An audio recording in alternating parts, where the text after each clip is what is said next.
Hey, what's happening, guys? Hey, first things first, as you know, please like, follow, subscribe to Treeline Podcast. Let's keep this ball rolling. Like, follow, subscribe, duet, what do you call it? Stitch, whatever. Keep on loving the Treeline Podcast. Keep on listening. Keep on sharing it with your friends. And let's roll. Look, today there's something special I want to talk about. This has nothing to do with UAPs or aliens, and honestly, like this wasn't supposed to be like an alien UAP podcast. It's just been kind of like that, I guess, the last couple of weeks, which is really formative, very formative weeks for this podcast because it's a very young podcast. But we have been talking about a lot of alien UAP stuff. But it's just kind of what's been going on in the news, so it's been a lot of what we're seeing. And I've been trying to relate it to military as much as possible. But this story is pretty much strictly military. So those of you military guys out there, love especially military history, this one is going to be interesting. All right, now that the intro is pretty much out there, Mr. John C. Woods, all right. After the Second World War, John C. Woods was an executioner during the what the hell is it called? Nuremberg trials. And I watched a documentary on the Nuremberg trials today, and it was pretty much about 10 or 11 really, really high-ranking Nazi officers. And these guys, first of all, get yourself Celsius, all right? Yeah, so these guys stood trial after the Second World War for their roles that they played in, obviously, the freaking Holocaust, right? These guys were, signing off on legislation that, resulted in the deaths of hundreds of thousands of people. So these guys obviously all got, they all got found guilty and executed, except for one, I think, killed himself the night before the gallows, which a lot of people, I guess, were upset about that because they feel like they kind of got cheated out of this guy being hung, in front of the world where he deserved to be hung. Anyways, this story isn't about the prisoners. Screw them. Screw those Nazis. This one is about Mr. John C. Woods. All right, John C. Woods. Okay, I want to start when John C. Woods was a kid. He grew up in Kentucky. All right. And he joined the Navy originally. And I got the Wikipedia right here. I'm not going to, unless I go back and check. He was born in 1911. But otherwise, I'm not going to do super detailed. I read it already, so you're going to get my thoughts on it. This isn't like a statistical, analytical kind of thing. This is like, let's talk about John C. Woods, right?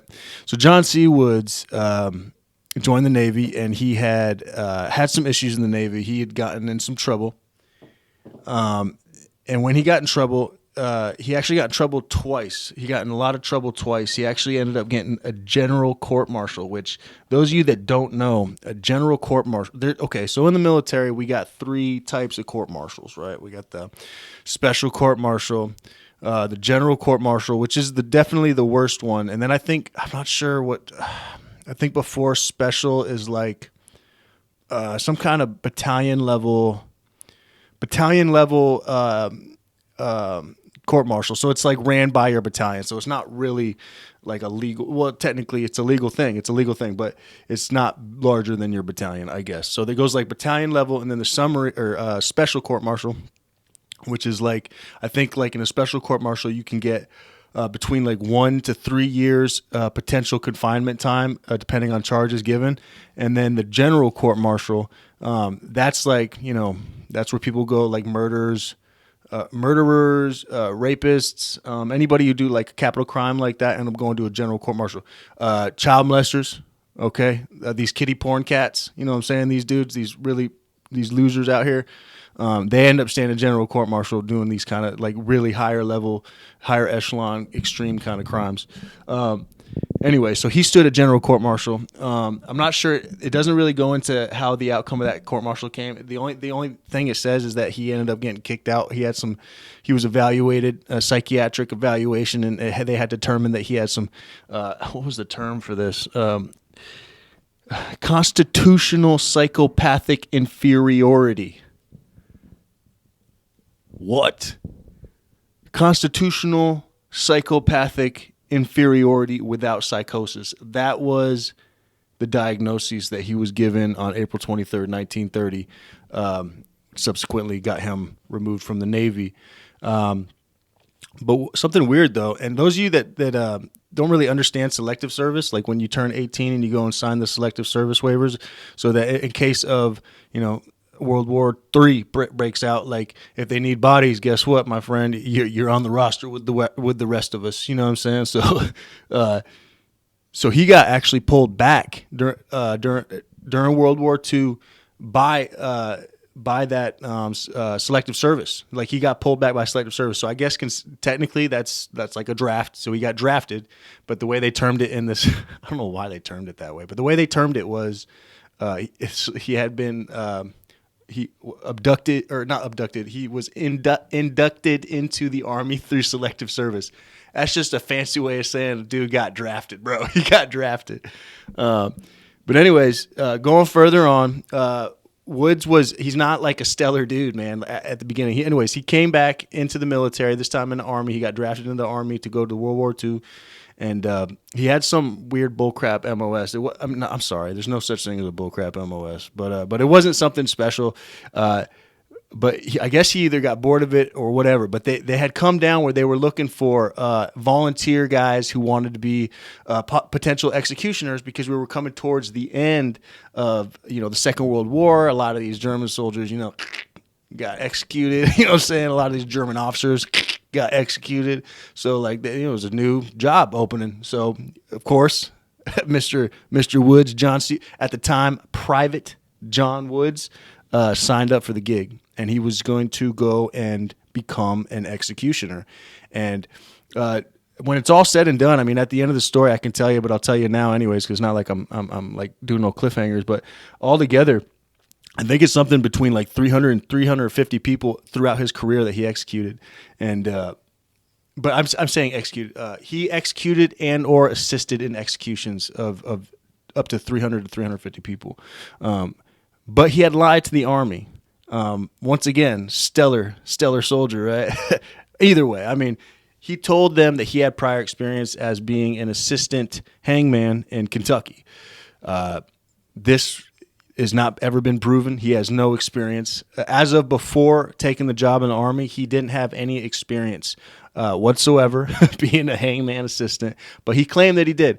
He saw the opportunity to hang some Nazis, man, and he saw that as a better job than the one he was doing, which, again, I don't remember what it was. It just didn't stand out to me, so I wasn't too stoked about the job he had, so I guess that's probably why I forgot what it was. But his new job that he ended up getting, being executioner, obviously, is very interesting. I don't even know like if there's an MOS number for that, but I do know that they had dudes stand up to take this task, or at least hold that billet, for times like that when we need guys to hold those billets, So this guy, he went on and did a bunch of years in the Army. He actually ended up dying in the Army. He died in the year 1950, so he died young. He was like 39. He died pretty young. But the reason why I want to talk about him today was because when I was watching that documentary, they were talking about how the hangings went after the Nuremberg trials, and they didn't go cleanly by any means. Like the man in charge of tying the nooses, was in fact John Woods. It was his job to tie the hangman nooses, and I guess there's like an operational procedure. So they have to go up, they have to be up at a certain height, they have to drop from a certain height in order to make enough, I guess, to create enough force to break the neck when it comes down, so that the death doesn't take forever. It just it's almost not instant. Maybe it's instant. I don't know, but it's supposed to break the neck first. And not only did he not make long enough ropes. The hole in which the man's so the platform he stood on, the executee would stand on, the hole in which they would fall through when the lever was pulled was so small that a lot of these Nuremberg convicts, out of the 10 that were executed that day, I think it was like 8 or 9 of them smashed their head on the wood, like the wood decking, when they passed it, going through the hole down through the platform in which they were standing on. So a lot of them, as they were dying, anywhere from like 15 to 30 minutes. Like these guys, the rope wasn't long enough. So they were like struggling for like, some of them almost 28, 29 minutes, they were saying in the documentary, and some of them as short as 14 minutes, but still, that's a long time to die. So like, but either way, a lot of these guys, like I said, they were smashing their head on the way down. So as they were like struggling to breathe or dying for those 15, 20 minutes, they were just blood coming down their heads because they were cracking their heads open on the damn platform when they were falling down. But another part of that, so not only did John Woods not make long enough nooses, okay, he didn't make large enough holes for these guys to fall through. So, and this isn't his first time performing executions. Like he had already done executions during World War II, like multiple, like tens of times more than he's already done before this. So it's not like his first execution. So part of me feels like, you know what I'm saying, that he may or may not have made them shorter nooses for his own enjoyment, or made smaller holes for them to fall through for his own enjoyment. And a reason why I say that is because he's quoted. He's quoted here. Hold on. This is John C. Wood's words, okay, when he was interviewed about executing these Nazis. Okay, remember, these are his words, not mine, all right? He says, I hanged those 10 Nazis, and I am proud of it. I wasn't nervous. A fellow can't afford to have nerves in this business. I want to put in a good word for those GIs who helped me. They all did swell. I'm trying to get them promoted. The way I look at this hanging job, somebody has to do it. I got into it kind of by accident years ago in the States, which is all a lie. He never he didn't start in Kentucky. I can tell you that, and so I that's the confirmation. Like it's determined that he didn't have any execution experience prior to the Army. So in that quote, he just says that he loves killing Nazis, basically.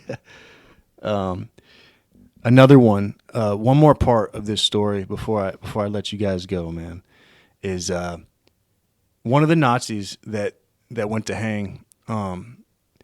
He was struggling a lot, and I guess on the way down, on his way down, he was kicking and kind of like moving around. I guess struggling, and he kind of jerked the hangman's rope a little bit to where he was still able to get air. So he was still alive. And in these gallows, from the way it was explained in the documentary, they would stand on a platform to fall through, but when they fell through, on the bottom, below the platform, it was all covered with curtains, so no one could see them. Like, you could hear them, sure, but you can't really see them struggling behind the curtains. So the one that wouldn't die because he had shifted the rope or something to where he just wouldn't die. Witnesses have said over the years that they witnessed John C. Woods nonchalantly walk down the platform stairs into the curtain, and they didn't hear any more struggling. They just seen the rope get tighter, and they didn't hear any more struggling. So it's believed that John C. Woods just went down the platform into the curtain and just grabbed the Nazi and just pulled him down. And like that right there is just like, whoo, like, I don't know, man. It's this man, like, he really liked killing Nazis. But good, man, someone had to do it. I mean, in all honesty, man, like, he's right. The job he had, I mean, he was proud of his job. It's a dirty job, but someone's got to do it. Someone had to kill Nazis, man. Yeah, it's a good thing. It's a good thing that him and many others did. Anyways, that's the story I wanted to tell today. Very kind of weird military story about a young man who originally got kicked out of the Navy, and then he got redrafted into the Army during World War II, and then he got kind of not even voluntold. He volunteered for an opening to be an executioner, took the job, executed hundreds of people, and assisted in hundreds of executions. Loved killing Nazis. and is very famous for making pretty shitty hangman platforms for the Nuremberg trials. He's pretty famous for having made those really shitty platforms. And but as far as I know, in the record, there's no penalization. The U.S. Army didn't do any paperwork. As far as I know, they didn't take him to the tree line. You know what I'm saying? It's just kind of accepted, man. Oh, you did a shitty job with the gallows, so they suffered a little bit longer. All right, John C. Woods, let's write him up for accommodation or something. You know what I'm saying? It's just a funny story. It's a funny story because fuck Nazis, right? All right, guys. I think I'm going to cut it there. Again, please like, follow, subscribe if you want to hear more. We're going to talk about more military stories. We're going to talk about some UAPs. As long as the UAP stuff keeps coming in the news, man, I'm going to keep trying to cover it. I'm not no expert. I'm going to tell you what I know, or I'm going to try to relate it to my life and my past experiences. And if you guys can get something out of that, fucking awesome. Otherwise, this has been therapeutic for me doing this on a daily basis. So whether you watch, whether you listen, whether you just watch a couple of seconds, I don't care. Thank you. You guys are helping me more than you even know, just mentally. But yeah, that being said, like, follow, subscribe to the Treeline Podcast. Remember, if you want to duet stitch, go for it. If you want to repost, go for it. If you want to download, repost, do whatever you want to do, as long as you hashtag or tag the Treeline Podcast, so that we can keep building this Treeline Podcast into something great. All right. You've seen a lot of me, a lot of just me. And you know what? I've been learning how to speak a lot more just to cameras, and then for long periods of time, I don't know what the fuck I'm talking about half the time. But you know what? It feels good, so I'm going to keep doing it. Not just that. I think it's going to help for when we get to more longer form podcasts, which is the plan eventually. I want to get into longer form podcasts and invite more guests on, obviously. I'm learning a lot just doing this on my own for now, and I think that's a good pace to go at. But anyways, any ideas, shoot it to me. DM me if you got an idea for the Treeline Podcast. If there's a story you think I should cover, whatever, let me know. Otherwise, I love you guys. Drink Celsius. All right. They do not promote any of this, and they don't give me anything or money. I pay them to drink their drinks. So if we can get Celsius their name out there, and they can connect that with this name right here, the Treeline Podcast, and maybe they can start giving me free Celsius. That'd be dope, man. Drink Celsius or something. Love you guys, man. Keep it real, and I'll see you tomorrow. Later.